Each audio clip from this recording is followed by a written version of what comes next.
So it's weekend, and unlike most of you, I have a proper routine of working my muscles out.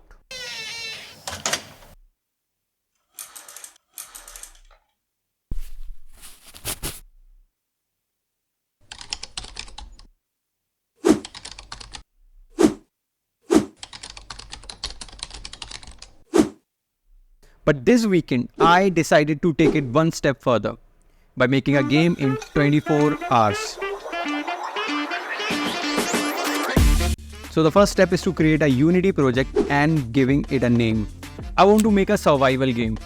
So first I need to write down all the features that I will be adding in the game. And for that I will be using the ultimate text editor of all times.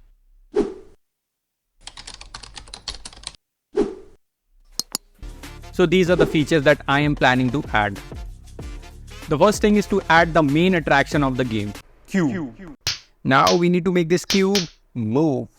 So I'm sure by now you guys must be thinking to write code and allow him to move. But all of you are wrong. He only needs a little motivation. Try walking. Try walking. Yes, Prove you them can do wrong. it. Yes, Walk. you can do it. Yes, Just do one it. more step. One more step. Yeah, it's happening. Come on, come on. So after motivating him for some time, now we have a movement system ready. I don't know why people talk about coding when they can just use a little motivation. Then I generated the whole map using a tile-based logic, where basically I looped over width and height values and placing the tiles based on the generated values. Now an inventory system is required to store weapons and items. But before that I need to create weapons, and for that I will use scriptable objects to introduce a weapon. And if you're wondering what are scriptable objects, so it's basically a container to store similar type data. Here is how a scriptable object will look like. So now the weapons are ready. And by using the same technique, I created health, bullets and some bombs. Because bombs brings peace. Then I created the UI to know what item player is holding with a small number to denote the key to use that item. Now it's time to use the scriptable objects and generate the items on the map randomly with a delay. Now a great chunk of game has been completed and we have a lot of time left. I guess I can create one more game. Or Can I? well, I had to literally rewrite the entire scriptable inventory functionality because I decided to change the flow of the game. After getting it all done, I added some enemies. And with some advanced coding, they started following the players. Before we go ahead, I like to talk about the sponsor of this video. Without him, the video have not been possible. So everyone, I present you the sponsor.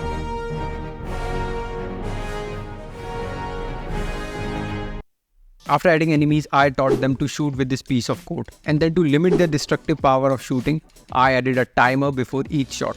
But nothing happened, even after adding the code, because I missed the most important part, and that was the bullets itself. Whoops. So I quickly created a bullet prefab, did some magic on my keyboard, and now the enemy will shoot. Before I start working on the next feature, I want to rotate the player with mouse. So I added the functionality for mouse rotation, which actually took some time, but it was totally worth adding. Oh, wait. Yeah, now it's totally worth the time. Now it's time to add the health system for the player. And considering the time constraint, I have to visit a certain someone. And whenever I approach this certain someone, it always takes care of the rest. So I quickly opened Asset Store and found this amazing asset from CodeMonkey. Also, this guy has an amazing YouTube channel, do check it out. After downloading the asset, I then integrated it with the system. So the functionality of my game is complete. Now it's time to add the assets. And for the 3D assets, I took some assets from a Unity game. Thank you, Unity. After adding the assets, I didn't settle for less.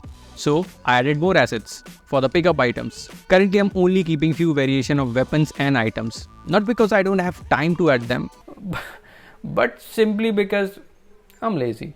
Now it's time to add some cool particle effects. Because honestly, a game without particle effect is similar to an island surrounded with water. I know you can't make sense of it. Well, neither do I. Then after making some tweaks, it's time to add the sound effects for the game. Then lastly, I added the menu screen for the game with a cool tagline. Now it's time to make a build and play the game.